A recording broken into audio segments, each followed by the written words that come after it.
जनपद फिरोजाबाद में एक परिवार महिला के उत्पीड़न से परेशान है। इनसे खास बातचीत की हमारे संवाददाता अभिषेक यादव ने।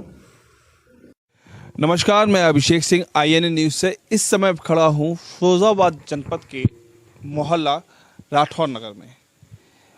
नारी संरक्षण कानून का दुरुपयोग के बाद एक परिवारजन जो न्याय के लिए भटक रहे थे, उन्होंने हमारे चैनल से आवाज़ लगाई। उन्होंने हमसे एक न्याय की गुहार करी कि उनकी आवाज़ उच्च अधिकारियों तक पहुंचाई जाए, इस माध्यम से कि उनके साथ जो हुआ है वो गलत हुआ है। मेरे साथ इस समय वो पीड़ित परिवार मौजूद है जिसके साथ ये सब कुछ घटना हुई थी। आज सुप्रीम कोर्ट से लेकर हाई कोर्ट ने भी ये माना है कि जो नारी संरक्षण के कानून हैं, कुछ लोग उनका गलत उपयोग कर रहे हैं अपने निजी स्वार्थ या बदला लेने के लिए। आखिर क्या हुआ इस परिवार के साथ, आखिर क्या हुआ है इस व्यक्ति के साथ, क्या गुजरी है इनके माँ बाप पे, क्या गुजरी है इनके परिवारजनों पे, हम इसकी ज़्यादा समय न लेते हुए विस्तृत बात करेंगे संक्षेप में रूप में इन परिवारजनों से। नमस्कार। नमस्कार। क्या नाम है आपका? विष्णु। और आपका? अमित। क्या हुआ है जो आपने हमसे मदद मांगी है? मेरी जो घरवाली है ना, क्या नाम है? डॉली। कब विवाह हुआ था आपका? सन 2008 में। 2008 में जी।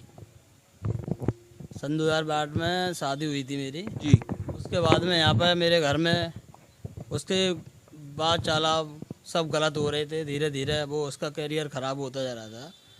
और आप मुझसे हिंदी में बात कर सकते हैं, कोई दिक्कत नहीं। उसका फिर धीरे धीरे उसका तो हिसाब किताब मतलब जो भी है, लड़कों से बात करना फ़ोन पर, रात भर फ़ोन पर बात करती रहती थी। उसके बाद में हम लोग उससे पूछ रहे थे कि किन से बात हो रही है, तो वो बोलती है कि मेरे घर वाले हैं, कि ये हैं, कि वो। जब उनके घर वालों से बातचीत की तो वो लोग मना कर रहे थे कि मेरी कोई बात नहीं हुई। और इसके बाद क्या हुआ? इसके बाद में एक बार हमने अपने घर में एक लड़के को भी पकड़ा था उसके साथ में। फिर आपने पुलिस से शिकायत क्यों नहीं करी? पुलिस में शिकायत दी तो उसने, हमारी एक दुकान थी, छोटी मोटी दुकान चलाते थे पापा, उस दुकान में उसने हाथ लगा दी। कहीं ना कहीं इतना उसका दुस्साहस चरम सीमा पे था कि कानून को ठेंगा दिखाते हुए उसने ना सिर्फ इनके दिन दहाड़े घर में घुसने की कोशिश की, बल्कि रात का फ़ायदा उठा के इनकी दुकान में भी आग लगा दी। माता जी, मैं आपसे जानना चाहूँगा कि आपने एक बुजुर्ग होने के नाते कभी उसे समझाया नहीं? हमारी बहू थी, सो हम लोगों ने जो कही बहू तो महल्ले सो रहा जा इधर उधर क्यों भटक रही हैं, कहूँ जा पकड़ लेती, कहूँ बा पकड़ लेती, क्या बात है। तो हमारे बुजुर्ग कहते हमारे ससुर, बे ससुर ने जो कही कि बहू देख तुझे मैंने देख लिया है अभी, और लेकिन हमारी बहू ने कैसो नहीं मानी। हमारे डोकर के आए कि ऐसा मोटो डंडा लेके पसुरिया तोड़ दी। मर तो मरे गए, हमारे डोकर सही नहीं भय हमारे ससुर। और रोना धोना लगे रहे, हम लोग खूब रोए, हमने बहू तू नहीं रो, काय को जा रही, काय को। लेकिन एक उद्दंड किस्म की महिला जिसे ना तो परिवार की इज्जत का ख्याल था, ना अपने ही चरित्र का ख्याल था, इस सब के बाद इन लोगों ने उस उद्दंड महिला को झेला।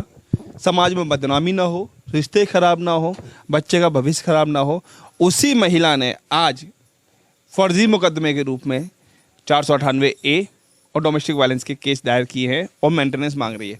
मेंटेनेंस जब परिवार उसे रखने के लिए सहमत है, इतनी गलतियां करने के बाद भी जब परिवार उसे रखने के लिए सहमत है, तो किस बात का मेंटेनेंस? जब मामला कोर्ट में विचाराधीन है तो किस बात का प्रेशर? आपके साथ भी मारपीट हुई? हाँ जी, मेरे साथ भी मारपीट हुई आगरे के अंदर। आगरा के अंदर आपने शिकायत क्यों नहीं करी? मैं आगरे में अकेला था, उसके घर वाले सब लोग थे। कितना पढ़े हैं आप?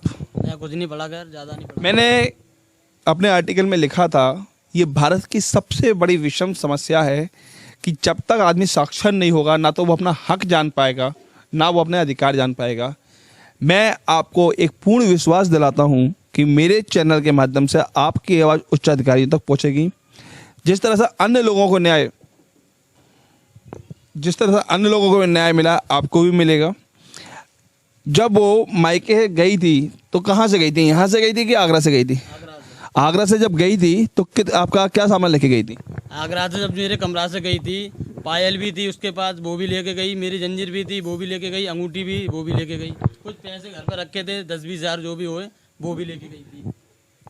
एक ये झोपड़ी पड़ी हुई है, एक निम्न वर्ग के ये लोग हैं, इनके लिए एक पूरी जिंदगी की कीमत होती है 10-20 हज़ार रुपये।